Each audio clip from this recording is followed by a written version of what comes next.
Hi everyone, Big Seven here, back for another episode of The Seven. Today I'm going to go through premium forwards. These are players that are in the forward line, obviously, and I'm defining these as anyone that is over 400k. And I guess the forward line is a bit of a misnomer. Normally, when we're looking to pick players here, we're looking for players that are actually going to play more midfield time rather than forward, because the players that score well generally play in midfield. Make sure to subscribe to the channel if you haven't already done so. Make sure to like the video. Let's get straight into it. The guy that's number one on my list, this guy's a lock, and this is probably the first picked player across all lines for me. That's Josh Dunkley. And he was the top averaging forward last year, but he's also got a very clear case for upside. At the Western Bulldogs, he was handcuffed by the amount of midfield depth they had there, which meant he had to play in the forward line. Had guys like Jack McRae, Marcus Bontempelli, Liberatore, all great midfielders in their own right. Bailey Smith as well, Adam Treloar getting some CBAs. And so that kind of relegated Dunkley to playing a mixture of midfield and forward time, which is why he's classified as a forward. But now he's made the move across to Brisbane. He will get a large proportion of midfield time over there. 108 average last year. We've seen in the past he can go beyond that when given the opportunity, and he also has a massive ceiling. So I think he's a lock. If you pick him, if you don't pick him, then you are throwing your season away. It's as simple as that. The second player is Tim Taranto, and he's also someone that benefits from a move to a new situation. At GWS, again, they had a deep midfield group. Josh Kelly, Stephen Caniglio, Tom Green, Jacob Hopper, who's now moved, Callan Ward. And so Taranto, he was a capable forward, but he's best scoring in terms of SuperCoach comes when he's playing midfield, and he goes over across to Richmond, to a team that were crying out for midfielders. Tim Taranto will play a big midfield role over there. We've seen in the past he's capable of scoring well when he's in that role. 120 in the practice match. I wouldn't overthink it. 91k. I guess the downside is his disposal can be a bit inefficient at times, but priced at a 91 average from last year, I think he can be hitting 105 to 110. Easy pick, and he'll be a top six forward. The third player I have is a little bit more speculative, and that's Errol Gulden. So the downside, I guess I'll address the elephant in the room, which is the preseason scoring. 45 touches, 3 goals, 190. That's clearly not going to be sustainable in the regular season. Furthermore, Callum Mills missed that game, and he's an integral part of their midfield. Their midfield is pretty deep. They've got Mills, they've got Parker, they've got Rowbottom, and they've got Warner. Now they've got Gulden, who will be competing for some midfield time.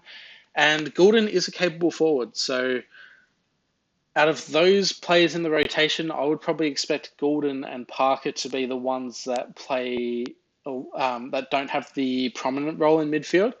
But we've seen in the past, Gulden can score decently well in that forward line role. Averaged 85 last year in what was only his second year of football, so you would expect some natural improvement on that. And if you throw some CBAs into the mix, I don't see why he can't average 100. So Errol Gulden, put him in. The next player I have at 4 is Connor Rozee. And again, he's another guy that's a beneficiary from getting more midfield time. So started last year playing as a forward, and then I think it was around 6 or 7 where he started getting a big proportion of midfield time. We saw in the practice match that he got a large amount of CBAs as well and scored well. When he moved into that role from last year, he averaged 108. So priced at 93. Obviously, the average is deflated by the time he spent forward in the first half of the year. But I don't see why he can't average between 105 and 110. And so much like in the Tim Taranto kind of vein, he's someone that's priced probably 15 points below his average and will be a top 6 forward in the line. So very bullish on Connor Rosé, and pretty bullish on all of these four forwards. And it seems like a lot of the value is in the defense, and yeah, mainly the defense this year. So I think going in the deep in the forward line is a solid option. Um, Going to my other forwards, who I'm a little bit less bullish on, Stephen Caniglio. I've got him at 5. He's someone that benefits from players moving away, Taranto and Hopper, and that means he will continue getting midfield time. There were some games where he went below 50% CBAs last year, but that with the lack of depth that's there now, I don't see why Caniglio doesn't get a prominent midfield role. Average, I think it was 108 when he got more than 50% CBAs last year. So he's someone you can make a case for that. And another player you could say is underpriced.